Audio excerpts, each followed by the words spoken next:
ভালোবাসা ১৪ গোষ্ঠী নিয়ে ৭ সমুদ্র ১৩ নদী পার করে বের হইছিলাম সবাইকে নিয়ে চা খাইতে। থুকু এটা চা না কফি মিছিল করতে করতে সবাইকে নিয়ে এবং সাথে ছিল স্পেশাল গেস্ট।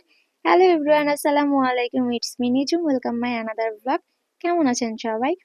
অনেকদিন পরে ভালোবাসার মানুষদের সাথে একটা আড্ডাতে জমেছিলাম। অনেক ভালো লাগছে, আলহামদুলিল্লাহ সময়টা অনেক ভালো কাটছে। এখানে ছিল খালা বাসায় মাহফিল, তো গ্রামে বলে জালসা। তো জালসাতে সবাই অ্যাটেন্ড করতে পারছিল। মেলাতে গিয়ে সবাই মটকা চা খাইছে, দেন আমরা তখন আসতে পারি না, আমরা তখন বাসের মধ্যেই ছিলাম, আমাদের আসতে অনেকটা সময় লাগছে। তো খালুকে বললাম যে খালু, সবাই তো হচ্ছে সবাইকে চা খাওয়াইছেন, দেন আমি তো বাদ পড়ে গেছি। তো খালু আমার অনারে এ পার্টিটা থ্রো করে। এটা পার্টি বলবো, কেননা সবাই মিলে এখানে জড়ো হয়েছি।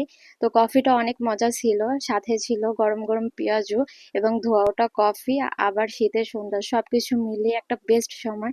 এবং আমাদের স্পেশাল গেস্টও এখানে হাজির। ওকে তো আর কফি খাওয়াতে পারবো না, দেন ও দেখেন কিভাবে খাচ্ছে, মাশাল্লাহ দেখতে কিন্তু অনেক সুন্দর লাগতেছে।